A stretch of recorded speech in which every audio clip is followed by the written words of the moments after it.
The military assigned me to Miami, Florida. Wait, what? Yeah, what? Wait, when's your movie coming out or your series? That sounds like Jessica Herdrich fighting crime, the Miami attorney. And then there's like a picture of you on a beach with a surfboard and like some law book under the other hand. Like you're outstretched getting some sun, even though you're from Illinois and you're probably burned. And you're reading some legal book. It's probably upside down because we got to put a comedic effect on it. But there's a surfboard next to you. What do you think? I just pitched the show to you.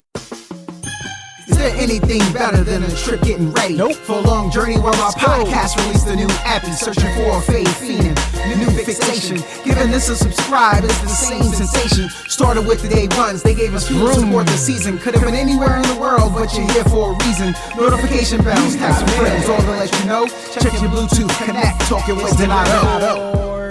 Welcome in, everyone. Episode 77. Hey, that's a pretty lucky number there, back to back. 77, Chi-Town Herd, with our guest, Jessica Nicole Herdrich. Hi. Jessica. I know, of all the things, I had to get funny with the title. Your opinion of me just dropped, didn't it? No, everyone who works with me knows that I really like too many puns. I throw them in left, right, and sideways. So, pun for pun. I believe the people that have a repertoire of puns are of a higher intellect. Just my opinion. Fast on their feet. Thank you. This is why you're on the pod. You're one of my people. So we're just going to jump in and get started. I want everyone to know a little bit about. So where did you grow up? I grew up in Carroll Stream, Illinois. Little small town there. I lived with my mom, my dad, and my brother. I was homeschooled kindergarten through high school. The reason for that, brother had some disabilities and the schools weren't really providing or taking care of his needs. So my mother started homeschooling him. And then when I came along, she was already on the whole homeschooling program. So she did the same for me. My parents were actually of a mind to put me in public high school because of all the years I spent complaining about being homeschooled. But my mom had started a daycare when I was 14 years old. And once I had cute little toddlers in my life, I realized these are actually much better people to spend my time with than teenagers. So when they broached the idea of going to public high school, my answer was, why would I want to do that? And they were absolutely thrown for a loop. But I continued on being homeschooled. I played with those cute little people. 9/11 was a game changer because those cute little people asked me, are the bad guys going to kill my mommy and daddy? Who's going to protect us?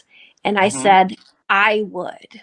And so that's how and why I then went through ROTC during college and ultimately joined the military, and I presently am a military attorney, a judge advocate, and I'm presently stationed in Wisconsin. Wait a minute. You're an attorney? Oh, I got so much to tell you about. So last Friday I was in Vegas, right? And for some reason, when I woke up, I didn't know where my wallet was or anything was. And there was a lot of blood on my left hand, but it was, sorry. We shouldn't be talking about this when I'm going to send this out to everybody, right? I think I want to know more about the blood on your hand. What? How had you going? It was very interesting. So. But so I'm going to come back to the other stuff, but so what I just did, when people don't know you're an attorney, even in the military, when people know you're an attorney, is there ever a point where people start rambling like I just did? Because I feel like for a lot of us, we only see that on TV, but I feel like that actually happens. Is that true? Oh, yes. Yes, people start rambling, and sometimes we're in a position where my role, we represent the command, and sometimes that means the command that's taking action against the soldier, and so when the soldier is ready to come confess, uh, or starting to tell us things, we have to say, hey, hold on. We'll get you to Trial Defense Services, Uh-huh. and you tell them, and do not tell us those things. Please do not tell us those things. For goodness sakes, do not tell Wait a us minute. things. So I know you're going to tell them to stop. As you saw, I went through every stop sign. I didn't want to stop until I realized I should stop. But what if, I mean, you can't put toothpaste back into the tube. Do you get to use that? I mean, I'm not trying to judge you there. See what I did there? But I'm just saying, can you use Judge advocate. Well, you can always judge the judge advocate. it? No, Then I'll do a lot of that. there are times, there are times where, if you fail to read someone their rights, there are times where, the evidence has to be excluded. The exact circumstances and the exact situation can change the outcome. So nobody who's listening needs to take this as legal advice. I'm just going to say there are times where you can't use it. So, Oh my gosh, you just hijacked this pie. There was so much other stuff I wanted to go into, but I'm intrigued now. So okay, so there's a caper, and my buddy Gerald. Yeah, oh yeah, it's a caper. If I'm gonna do it, I'm going all the way. It's officially a caper.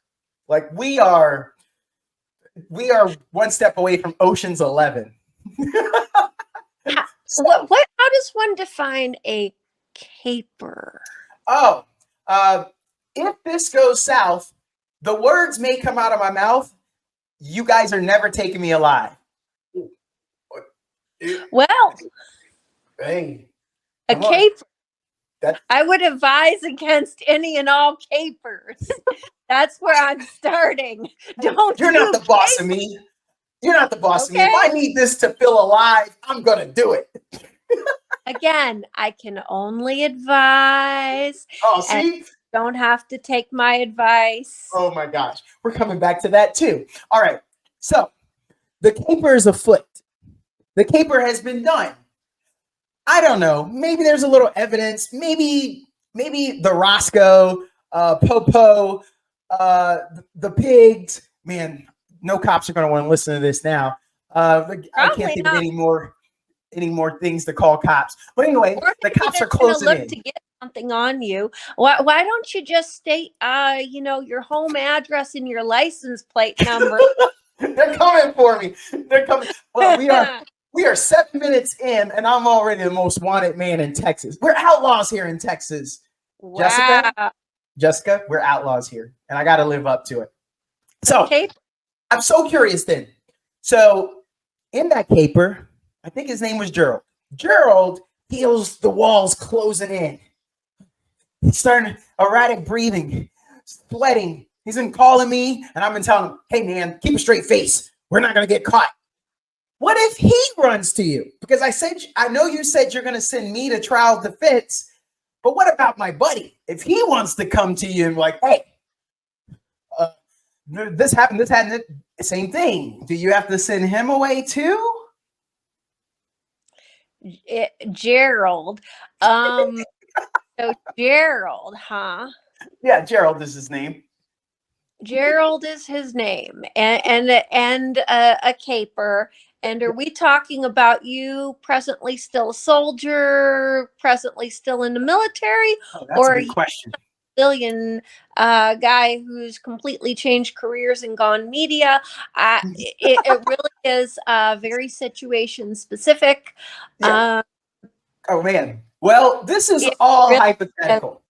It's all hypothetical. It's all hypothetical. I'm so glad to know that you and Gerald have not been getting into any papers where you two could be getting into any trouble. Let's rein it back to don't do capers. It No, doesn't sound. it's too late. I You can told buy you. a jar. Toothpaste out of the tube. You can buy a jar of something called capers in the supermarket. They're salty. They add flavor to food. Spice of life. That might be all the capers you need. Yeah. You know, that You know might what? be to go with this.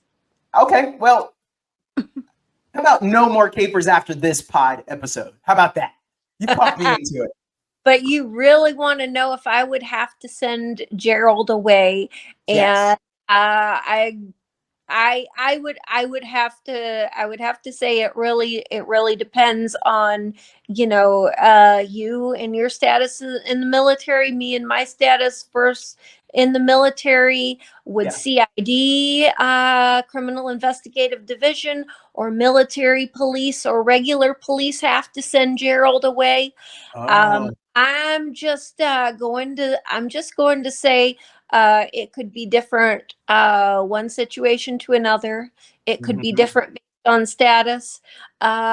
You keep your friends close and your Yeah. enemies closer, and your friends even closer. It would be best for you if Gerald didn't squeal to anybody. Yeah. Because No. even if some kind of confession got thrown out, Uh-huh. there are times and situations where if there is a possibility that law enforcement could have discovered the evidence by some other way, Yeah. they might have just enough to know where to look and come up with something that get their evidence legitimately. Ah. In certain situations, you want to be very nice to Gerald. You want to be very nice to you. Uh-huh. You want your buddy to not rat you out. This is And true. what you don't seem to want to stay away from capers, but I want you to stay away from capers. And Ugh. too, I wish Gerald all the best. And Gerald, whoever you are and wherever you are, watch out for this guy. I know. Watch He hasn't out. been listening to any episodes, Seems but like maybe I'll send him this one.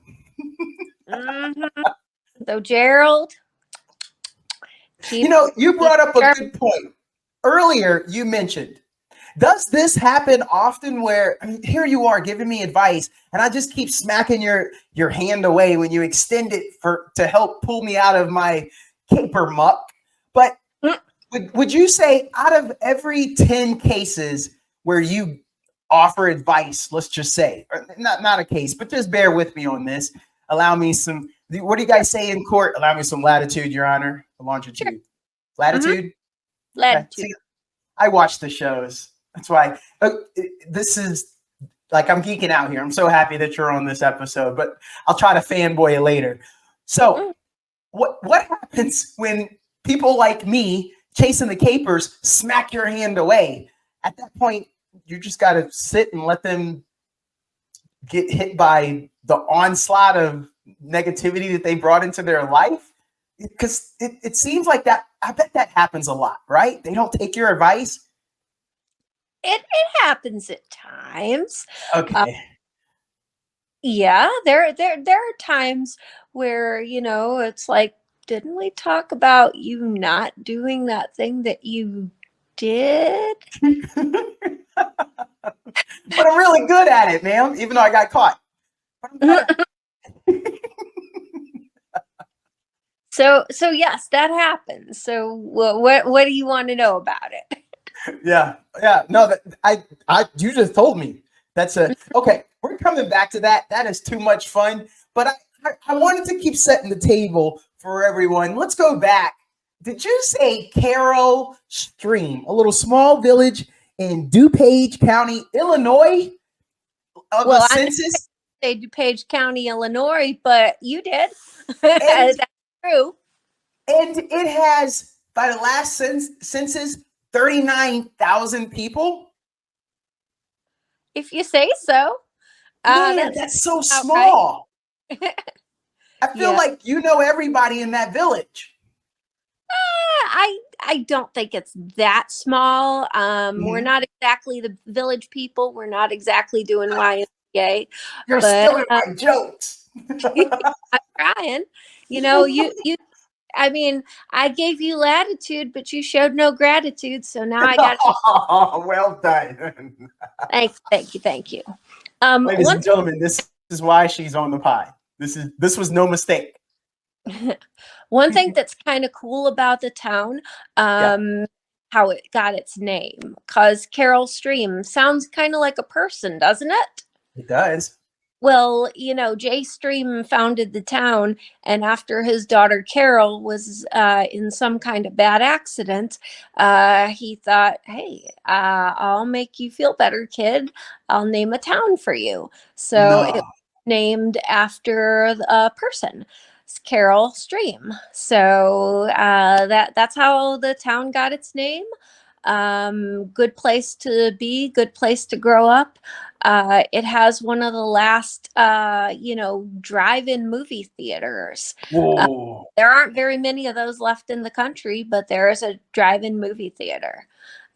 So it's How, around. how far away from Chicago is this place? Oh, this is over an hour. I mean, it's one of those things where, when you live in Carroll Stream, you talk about driving into the city, but Oh, you get a couple hours away from Carroll Stream. You get outside Illinois, for instance. yeah. Where are you? Where's that? I'm from Chicago. Oh, I know what Chicago is. Yes, Yeah. yes. So the further away I am from where I grew up, the closer my proximity to Chicago is. The closer I am to home when I get to talking to people like, oh, is that near Wheaton? Is that near Geneva? Is that near Aurora? Ah. Oak Grove Village? No, I'm not from Chicago. Not even close to Chi-Town. I So. get that. Mhm. Now, I I have to quiz you here though. North side or south side? You a Cubs fan or a Sox fan? So my dad is a Sox fan, and I am just kind of a bandwagon supporter of whatever team makes sense because I've never really truly followed sports. Although I will pretend to root for the opposing team just to bug people now and then. Oh my gosh. What? Your dad still likes you, right? Rooting against his team? Well, I don't do that to my dad. Oh, I okay. love All my right. dad. Oh, okay. All right. I thought. See how that is? So I am at least notionally a Sox fan.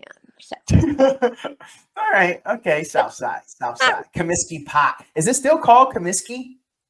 No, they actually renamed it to like U.S. Cellular Field, Oh, yep. Okay. I'm there. and I'm there they now. renamed Sears Tower to the Willis Towers, Yes. and I went to the top. they renamed Marshall Fields. Macy's took over, and I'm telling you, as longtime Chicagoans, my parents cried when that happened. So there All were right. actual tears when they took down the Marshall Field signs. Just saying. I Whoa. mean, it's a Chicago institution. So yeah, All right. something. So But you were I'm trying homeschooled. to podcast. I'm putting a real damper on the mood, aren't I? So No, no, you're what? not. No, you're not. No, no, that's the good stuff right there. Not to mention, Mhm. I already had a buddy on. He's from outside of Chicago. Who's a wrestler. He was Okay. all Army wrestling. Like he was a legit dude. Mhm. Went to West Point and did some cage fighting or MMA. I Wow. better get that right, or he's gonna punch me in the face. But now I can't wait to tell him you're from Carol Stream and see his Okay. reaction. I think that's gonna be really cool. But back Where, to Carol where Stream. Oh man, I wish you wouldn't have asked me. I'm gonna have to edit that out. I don't want him to know I forgot. I'll get that to you. What was that? Sorry. That's okay. That's all right. He lives in Atlanta, so at least he can't like punch me in the face right away. He'd have to Just come find thank you. you. Yeah, You yeah. know, I could talk to you about how to get a restraining order if you really need Whoa! one. See, See see? that? Hey, listeners, y'all see that? That's why I have friends in high places and you don't. I've got Jessica. You guys don't have her. Oh my gosh. Fun If stuff. I was losing them, I Mm-hmm. lost them right there. So Yeah. if we were to come visit, what's the draw? Are we coming there for that drive-in movie? Is that the big draw for anyone like the tourists? Are you guys popular for like you got the biggest burger in Chicago area? Is it the drive-in movie? What's the draw? So Carol Stream specifically, yeah. It's I mean, I guess the drive-in might be the closest thing to a draw that there really is. There is Wayne County, just 5-10 minutes away. There's a lot of horses there, and even equestrian competitions out that way. Oh, So that's kind of neat. Country yeah. just minutes away. We're kind of close to a lot of other towns. Cute little towns with things like wine bars and olive oil shops, and Oh,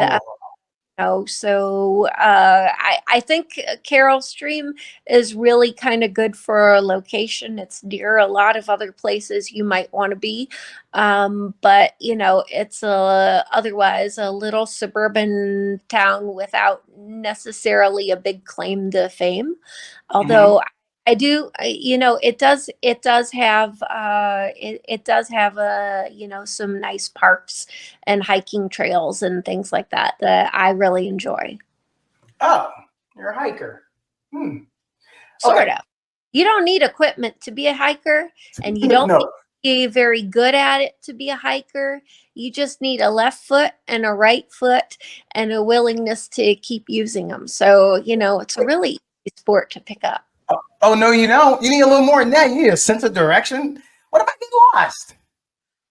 GPS on my phone. My battery's low. Also helps if you kind of know where you're at to, Yeah. stay on trails that you know. Yeah. Um, No, you're right. I don't think I ever told you about my land nav experiences in the military, and how those have gone. But But you're a hiker. I'm the kind that doesn't use a compass or a map or a protractor Oh.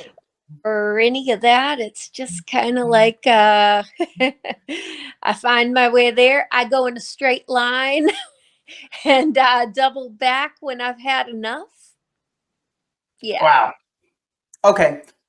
What I want to know, you being homeschooled, when it was Mhm. time to go off to college, does a homeschool person try to stay as close to family as possible?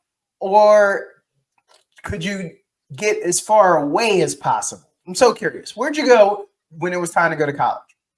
Well, I can't speak for other homeschoolers, but I can tell you what I did.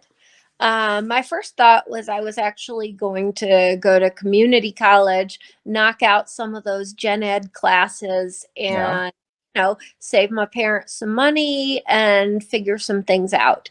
But I was also talking to the ROTC program at Wheaton College, and they said, "Hey, we need to get you into a 4-year school in order to, get you a scholarship." And Mhm. we got a school for you. Oh man. So what happened? Wheaton College in Wheaton, Illinois, which was just 15 minutes from where I grew up. Whoa. Uh, they were the ones I was talking to about going to ROTC because I was going to stay close to home. I Mhm. wanted my little daycare kids to see me going off to fight bad guys in uniform, or and still be there in time for story time, because they knew I was personally after Osama bin Laden. You know, they toddlers, believe all kinds of things, that I am personally taking out the threat by going to my class, and they felt better and safer. And I made it work. I wasn't sure if I had what it took to be a soldier, but Yeah. I figured I could give this thing a shot, Hmm. and I could make these little people feel safer in the world they lived in. Something good was going to happen. But that didn't answer your question. You want to know where I went to school. Yeah. So Wheaton College's ROTC program said I needed to be in a 4-year school.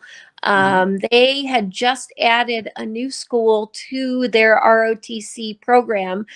They had 5 schools that were part of a satellite program, and Benedictine University in Lisle, Illinois, wanted to have cadets, but they did not have any cadets.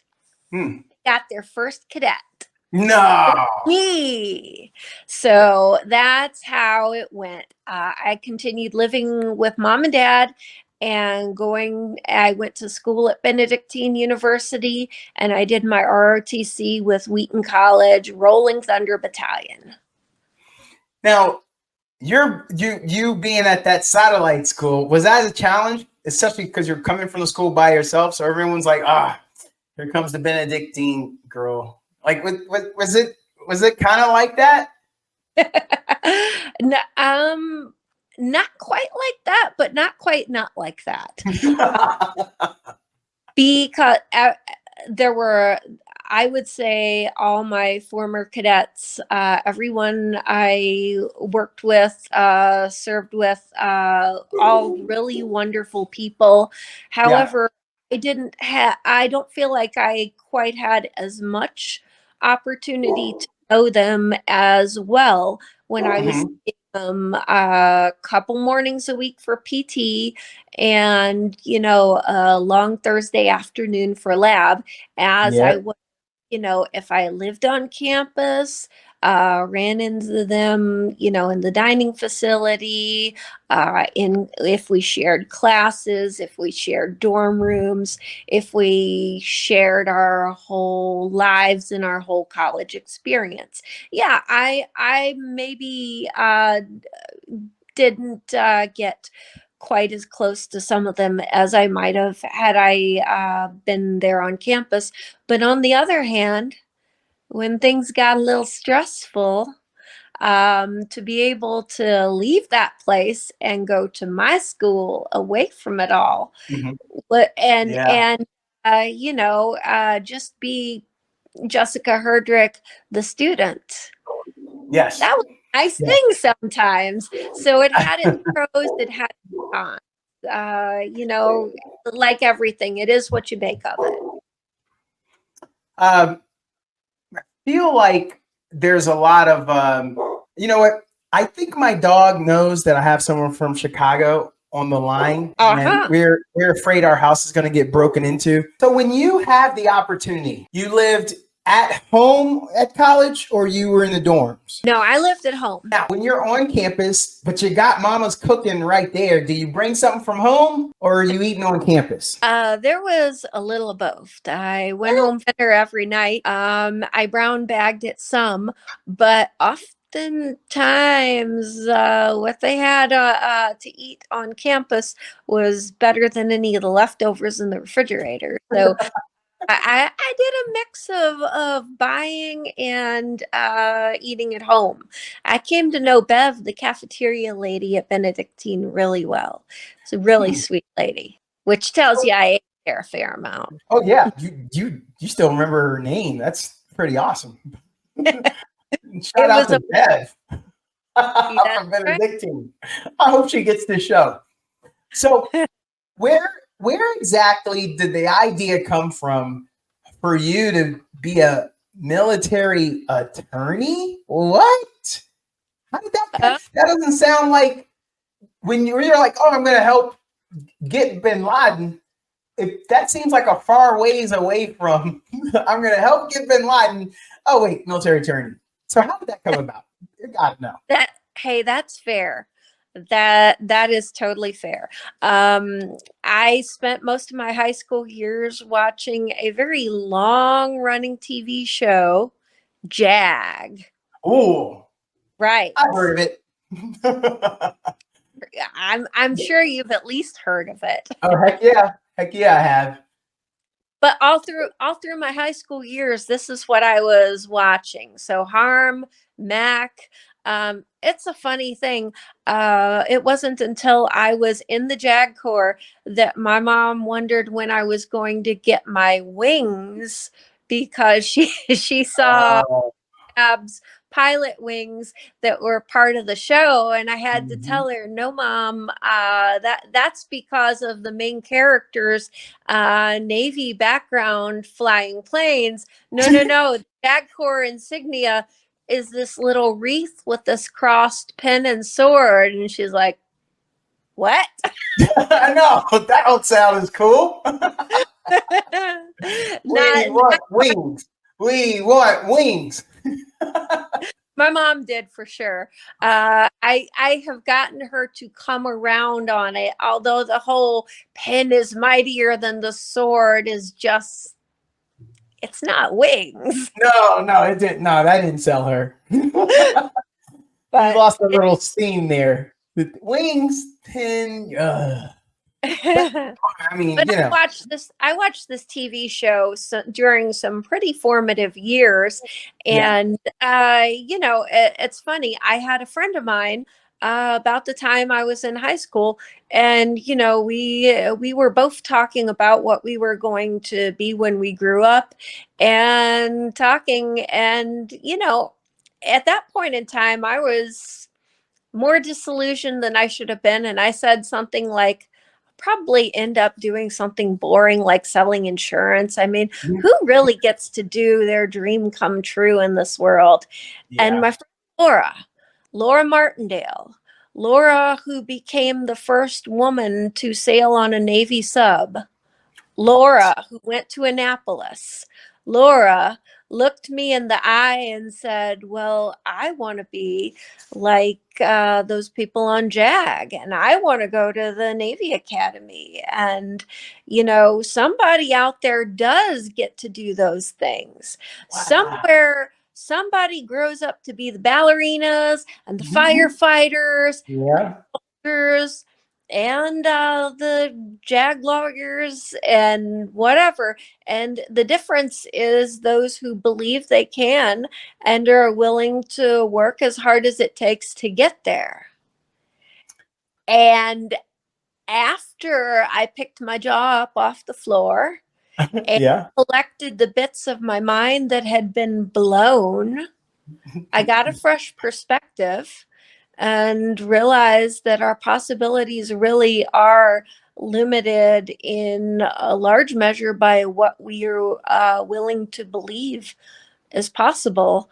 And we Mhm. often self select out of opportunities we could have, lives we could live, hopes and dreams we can fulfill. And I realized I needed to think again. I had kind of in the back of my mind been thinking of becoming a JAG from all those years watching that TV show. So then 9/11 happened. The little ones asked me about who was going to protect them. I made up my mind I was going into the military. I kind of knew what I wanted to do once I was in there, and it was not SEAL Team 6. It was not really down Bin Laden. That just wasn't quite my thing. Yeah. I found my thing, and I'm loving life doing it now. It always seems like people go in the military and other people feel like it's a prison sentence. Like, man, they were in the army and they never came back. Like it's life. But I always like to say if someone stays in the military for a long time, it's because they like it. It's not prison. I mean, I'm Right? sure they can come and go. Do you agree, disagree? How do you explain to people? Because 9/11 happened 22 years ago. I don't know how long you have in, how much longer you have, but like, what's your view on people who who go in, stay in. What's your view on that when you have those conversations? What's my view on those that go and stay in? Well, the the military offers a lot. Yeah. Um, a lot of benefits, a lot of opportunity. Hmm. Um, I found when I couldn't get a job practicing law on the civilian side because I attempted to come in as a reservist. I found the Army would give me a chance when it seemed like the rest of the world wouldn't. Wow. Um, lot of there's a lot of opportunity to be had in the military. I've gotten to go places that I otherwise wouldn't have seen but for the military. Now, Hmm. some people would say, yeah, maybe those weren't places you would have wanted to go. But I actually wanted to go to Kuwait. How many Americans have really been, but, I was able to go to the Middle East. I was able to go to Mississippi, where I spent 3 wonderful years. The military assigned me to Miami, Florida. Wait, I mean, what? yeah, what? Wait, when's your movie coming out or your series? That sounds like Jessica Herdrich fighting crime, the Miami attorney. And then there's like a picture of you on a beach with a surfboard and like some law book under the other hand. Like you're outstretched getting some sun, even though you're from Illinois and you're probably burned. And you're reading some legal book. It's probably upside down because we got to put a comedic effect on it. But there's a surfboard next to you. What do you think? I just pitched the show to you. Did I mention I did Freedom of Information Act request? Yeah,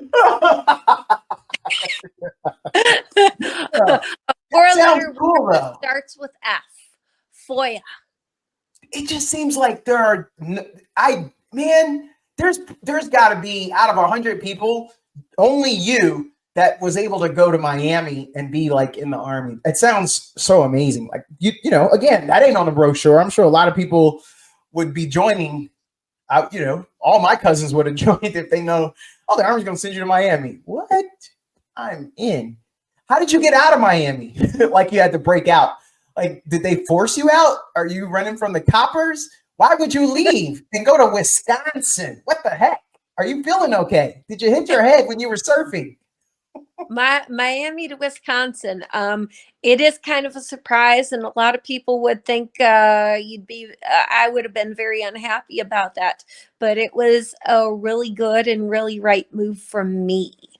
Wow. I had been on ADOS orders, and for those who don't speak Army, ADOS is kind of like being a substitute teacher almost. Oh, You're on temporary orders for a period of time, and then yes. when your orders end, you have to go back to either living regular life or find you a new set of orders. So it is, if you're trying to do it as a way of making a living, it is not solid. It's Yeah. sort of like trying to find successive substitute teaching gigs and Yeah. hoping there will be a next thing for you. So I Ah, had been doing that for about 4 to 5 years when I got accepted for what's known as the AGR program, the Active Guard Reserve, where I'm full time in the Army Reserve.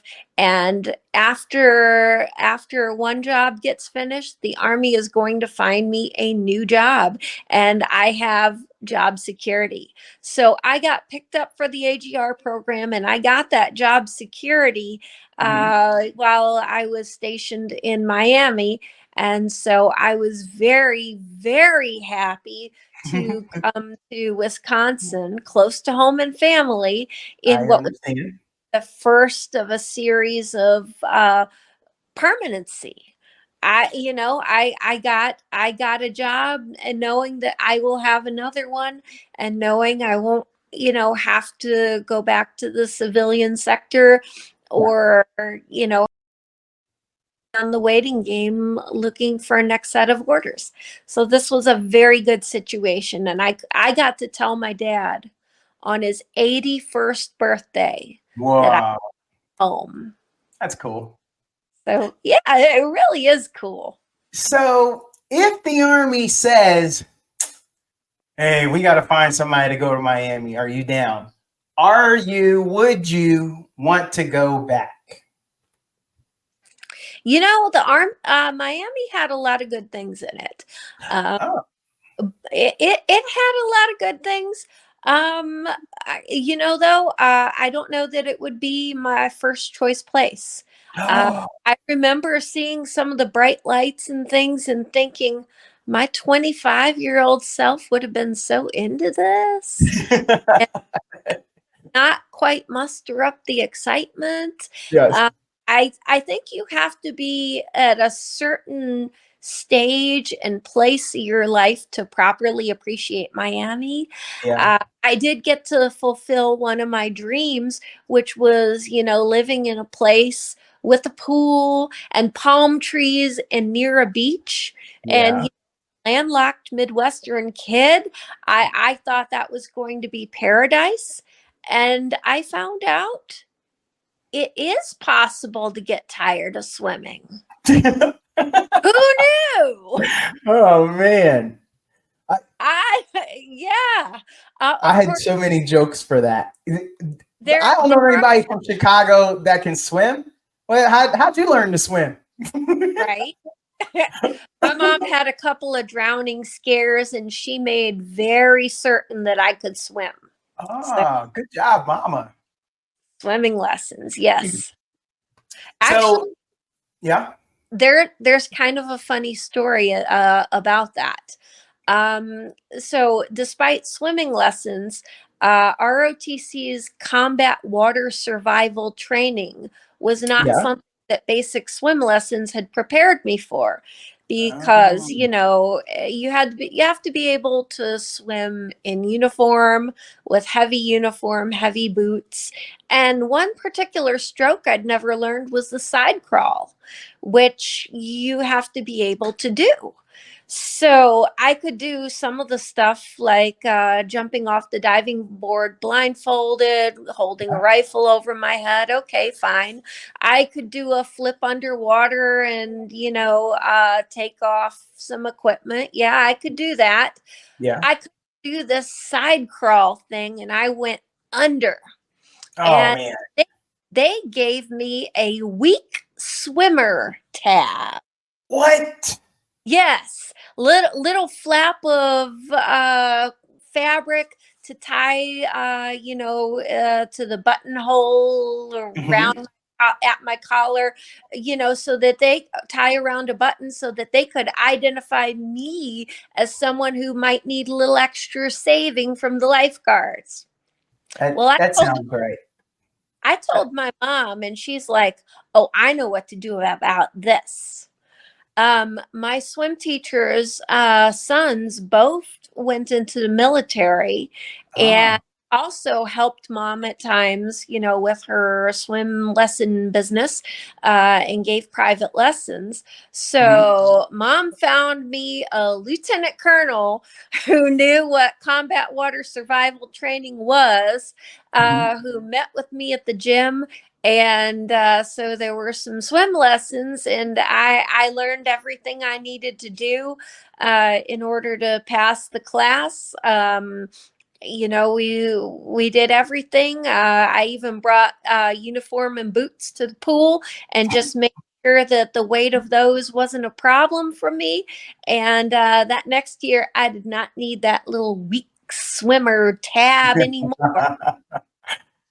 But I I do feel keep it. I keep that tab. It's in this little jewelry box, with other little items that remind me of, where I came from, how far I've come, yeah. things like that there. If So you're swimming at those swimming lessons with the lieutenant colonel, if he's barking at you saying, use that left hand, use that right hand, do you have to stop, salute him, and then keep swimming? Is that what happens there? I don't think stopping to salute would have gone well for me. Oh, okay. Fortunately, he really wasn't a barker, Okay. and a lot of military that I've met, as you might know, um, don't fit that classic Full Metal Jacket military mold. A lot of What? them are pretty cool, pretty decent people. Wait. Don't you go changing our opinion of the military. When's the last time somebody yelled at you? Did your boss yell at you today? Or are you the boss? Well, I'm halfway the boss. I'm I know that doesn't make sense, but I am the deputy and I run the legal office on a full-time basis. I Yeah. do have a boss because, as my paralegal likes to say, everybody has a boss. Mm-hmm. So none of us are bossless, but my boss is a part-timer who, is kind of distant. So he's geographically distant and we see him on battle assembly weekends. Yeah. So frequently. He's also just a phone call and an email away because he's a really good guy and he believes in being committed to the work and being there for his people. But on a day-to-day basis, Yeah. I'm kind of the boss. Oh, you're El Jefe. Wait a Except minute. not really, because I got to ask my boss. True. Wait. For those of us who don't know, so like the military, the civilian life, when you know your boss is coming, do you got to change parking spots or you get to keep parking wherever you at? But if you know that the big dog is coming, do you got to park somewhere else? I like the back of the lot, so it doesn't really matter. Oh, you ruined it. Sorry. He doesn't complain. He doesn't complain Well, then when he gets there. no. What you're really getting after is how much and what ways does it shake up our lives, right? Yes. Okay. So we usually prepare for the meeting, with the that my boss has with the commanding general because he's advising on actions. So Oh, we yeah. are preparing paper files and getting documents ready for review. But other than that, planning topics for meetings and discussions. But I not real it doesn't really change our lives in any kind of negative way. It's not stop doing what you've been doing, show Yeah. up on time for once. Okay, maybe a little of that. Wait, Jessica. Here's I'm pitching so many movies to you. So here's the scene. The big dog is coming in. You don't have to change your parking spots. You guys are gonna go brief the general. You walk into that briefing with your papers, and they're in one of those like aluminum attaché cases, right? And you slam it on the desk, and then you pop open the latches, and then you slowly lift it up and pull out your army gun and then your papers. Is that how it goes? No, Oh. not even a little. Well, you know what? You and I are not making an army commercial right here because we keep letting everybody down. Attaché case, buddy. You know the one I'm talking about. The drug dealers ones that they have in the movie. Yeah, that one. They gotta. Oh, do you ever have to handcuff yourself because it's like a high profile case? You've got dirt on a general, and you handcuff that to yourself all the way to court. Have you ever done that? No. Oh, wait a minute. I thought the army was like Don't exciting have things. because Just it doesn't sound like you blow stuff up. no. So I don't fly Tomcats. I don't what? have things. I don't handcuff myself to attaché cases. Wait. Um, Just, and when's the I, last and time I you threw a also, grenade? I don't throw grenades. Oh my I practiced grenade throwing in ROTC with dummy grenades, so that's as God. close as I've gotten to throwing grenades. All right. So, and we don't go off on anyone about how they can't handle the truth. You need me on that wall. Although I'm on the receiving end of a lot of jokes about that. I can imagine. I can Hmm. imagine. That's right. All right. So now that you've ruined everyone's opinion, none of us are going to join the military now. Thanks a lot. Uh, we're we're all going to go work at Tesla now just because of you. Oh my. We would have served, but if anyone asks us if there's like a an exit interview that the military sends out, we're dropping your name. All listeners, drop her name. Well, we would have, but Jessica said we don't get no. Yeah, everybody say, well, Jessica said. Jessica said. Well, let me just say, I am speaking as Jessica. I do not speak on behalf of the Army. My Yeah. opinion is mine and mine alone.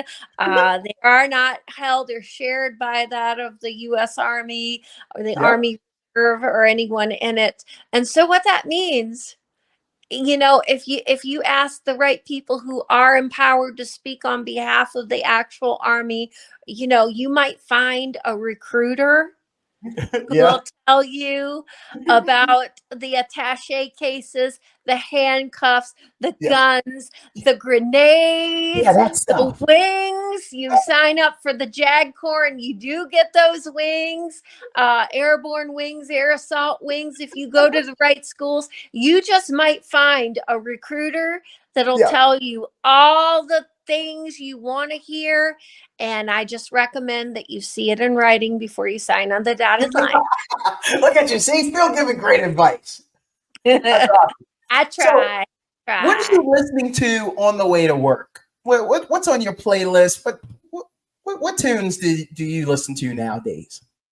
Nowadays, I'm kind of a 70s, 80s music kind of gal. In fact, let's see, I was listening to a little bit of Eagles, a little bit of Springsteen, Yeah, nice playlist I was listening to just this morning. that's cool.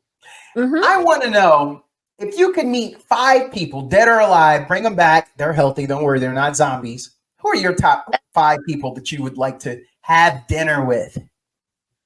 I am very glad that they're not going to be zombies and that they would be health. That's a Especially really, since you don't have your gun, your attaché case, or a grenade. What you gonna do with the zombie then, Jessica? Nothing.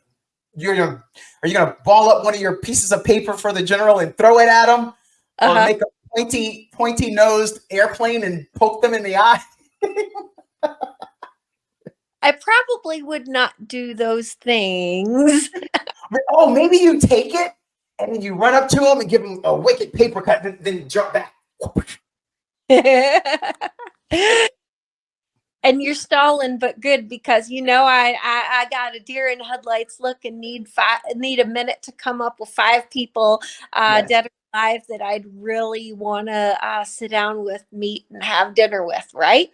Yep, that's exactly it. Yeah, I try to. This is one of the questions. I don't use them all the time, but these are one of the ones that makes people squirm.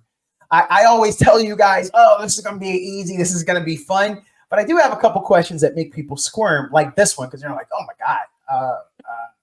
So yeah, very interested in who your top 5 dead or alive are.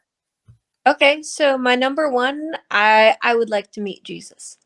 Um, Oh, who's paying for paying? that dinner? Yeah, who's I paying? I don't know. Probably going to bring in a boatload of fish or something like that. Bread to Yeah, feed 5,000 or something like that. yeah, well done. And I feel like on some level I know him. But I mean, we know, but there's a difference between sitting down, looking a person in the eye, Yeah, feeling the warmth, and seeing what those who actually lived with them, actually walked with them, actually spoke with him, saw. Because we see, but as through a dark glass. yeah, We don't have we don't have quite the perfect, clear, unfiltered connection or vision, like when you're truly face to face, truly with someone, looking them in the eye, where Yeah. you can see them, hear them, touch them, give a hug, just it's just different. And I would, that would be my number one. I would want to do that. Hmm. uh and actually, no kidding, real life, I'd want to meet Jesus. Yeah. That's a good start. I don't know how you're gonna follow that one up. You still got 4 more to get to. So just like after that. Right. I want to meet Harriet Tubman. Oh.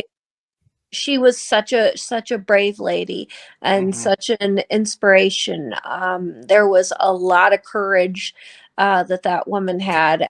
I mean, to say, I realized I had a choice between freedom or death, and if I couldn't have the one, I would gladly take the other. I mean, wow, that is tough. She's a hiker, and She I bet she does amazing at land nav. No She compass. That's right. I mean, she didn't get lost. I No. mean, the fact that she was willing to risk her life going to a place where people had wanted signs looking for her, going back and rescuing people, whole families, and bringing them to freedom. The fact that she was willing to make hard decisions, to include drugging small babies so they wouldn't cry and give them away, and Mm-hmm. telling people, no, you are not going to quit, I am going to make you keep going. The fact that she had a spy network out there and was, that were reporting to her as she's reporting to the Union Army. Wow, Yeah. she's someone I wish I could sit down with. That I'd really love to meet her. I just hope she would want to meet with me and tell me some things about where she got her strength and her Oh, courage to keep on keeping on like she did. I the really courage. need her. She said, "Let's go walk through this swamp." What? You know they got alligators in South Carolina and Georgia, right? Nah. And I'm that's they okay, got Harriet. I'm gonna wait for the next bus. That's what I'm telling her. right. God. It takes, it was when I was living in Mississippi and Yeah. saw how thick the dark night got, how Yeah. thick that darkness was, where you really couldn't see your hand in front of your face. And when I realized that also I didn't go out without a flashlight, Yep. because we had all kinds of slithery things that I Yeah. didn't fighting me. I didn't need to go out there and face slithering death all by myself. No thanks. I came to realize just what that took, and why so many decided, this isn't so bad. Yeah. I Ugh. mean, Yeah. I am alive, and out there I might not be. Yeah. Um, so much courage, so much inspiration. She is someone I would love to meet, Hmm. given the opportunity. But I mean, obviously not an option I have. But if I could, I would. Yeah. That's a good one. You went from Jesus to Moses. She led them out of the wilderness. All right. Yeah, 3 left. I would love to meet Nelson Mandela. Um, Whoa. Man. really, I mean, the ability to overcome and to forgive, Hmm. and to get other people, to lead people, to get others to forgive, to reunite, to put aside the animosity, and there's plenty of reason to be angry, to hate, but for something for a greater purpose, to reunite a nation, chose to overlook some terrible wrongs done to him. Yeah. That is something I would like. That is somebody I would like to meet. And in sort of the same thought, I'd like to meet Dietrich Bonhoeffer. You know him? Know of him? I don't know that name. Okay. And that's okay. He's maybe not quite as world famous, but he was actually a German pastor who was imprisoned in a concentration camp during World War II.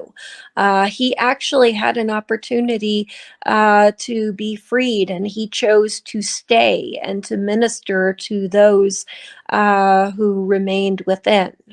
And while he was there, he wrote a lot of books on the topic of God's grace and on forgiveness. One of the big things that he wanted to share with the world is the grace of God. He coined the phrase "greasy grace," where just because we can be forgiven just for the asking, we kind of act like it's easy and cheap and greasy grace, but it's not, because it cost Jesus everything, just like it cost Dietrich Bonhoeffer his life to minister to those that he ministered to, even in the concentration camps, even to his death. He is somebody I would like to meet and talk to and sit down with and learn from and be better after meeting him. Wow.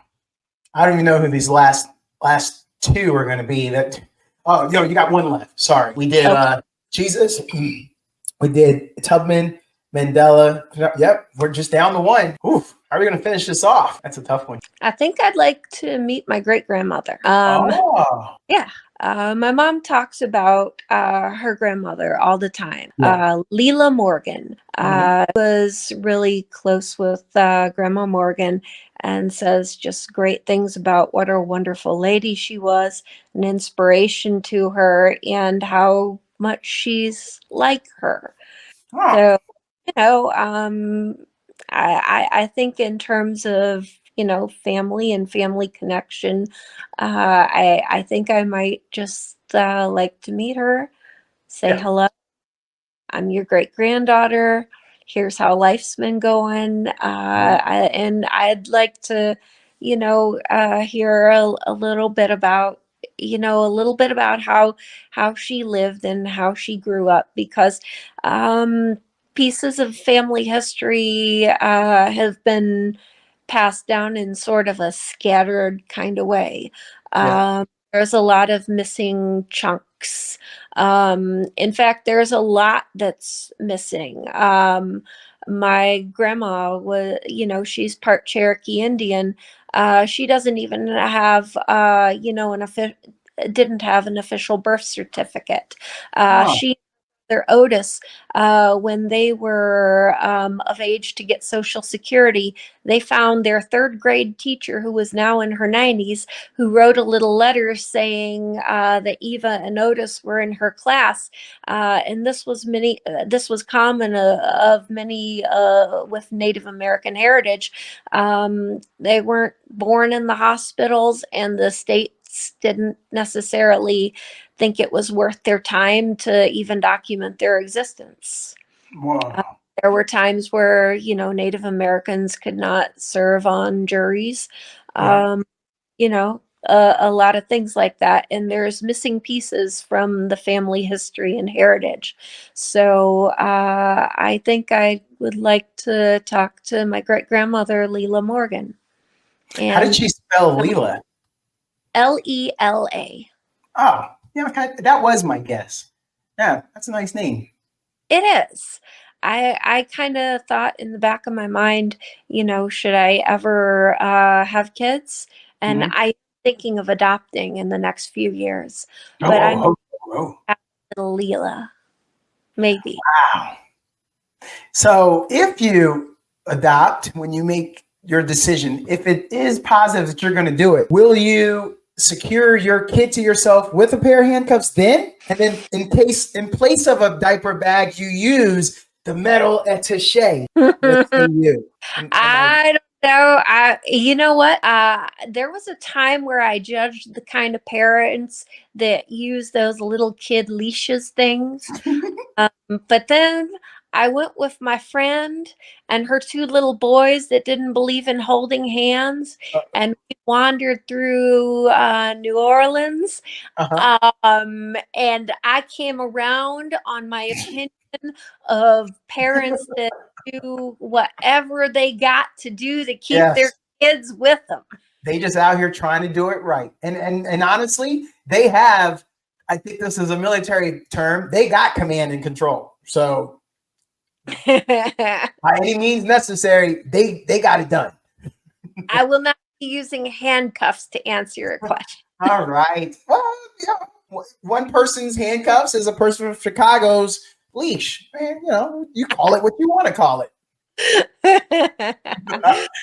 So we'll see how it goes. I think I'll start really early on with teaching them to hold my darn hand. yeah, that's a good place to start. Yeah, I'm sorry, I jumped ahead. I mean, that's probably where you should start. See, you're going to be a good one. Thank you. Don't use any of my advice unless you need some of these great ideas. Because as you can see, I got a lot of them. And if you ever need me to pitch another show, I'm down for that too. I will probably come to you for advice because you got 3 of your own and you're doing an amazing job. They're happy, they're healthy, and they're still alive. So yes, they are.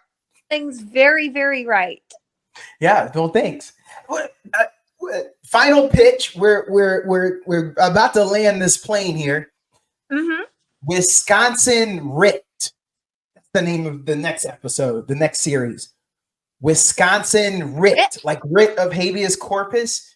Sorry, I couldn't think. That's the only W I got. I'm not a fancy military attorney that used to be on the beach running in slow motion, like with my attaché on the beach, like Baywatch. Slow motion is the only way I have ever run. Let's be honest. Oh yeah, that would be. Oh man, that'd be really cool. Maybe we film it in Miami, and then just trick people that. Oh yeah, no, this is Wisconsin, just the colorful part. Those pastels are all over Wisconsin. You don't know. You've never been there. That's what we'll tell people. There's plenty of because no one goes to Wisconsin. There's plenty of green. There's beautiful rolling hills. They actually have things like wineries out here, and they have whole shops devoted to cheese. I was going to ask. All right, so that's a good place for us to end. This will be your final question. What is your favorite cheese now that you live in the land of dairy, Wisconsin? Wisconsin. I really enjoyed goat cheese. I also really like cheese curds. While fried are the tastiest, I just like to throw chunks, just cheese curds on top of a salad. They give a little, they are a very special thing. Good old cheese curds. I really fallen in love with them, and yes, they do squeak when you bite into them. Wow. Well, listeners, I hope you guys enjoyed that. Jessica Herdrich. Jessica, this was exactly what we needed. I bet everyone else got a good little laugh off of your answers. You're great. We are blessed to have had you on this episode 77, and it was a lucky one. Lucky us, we got Jessica Herdrich. Thanks everybody for listening, and Jessica, thanks again. Thanks for having me. It was fun. Have a good day. You too. Bye now.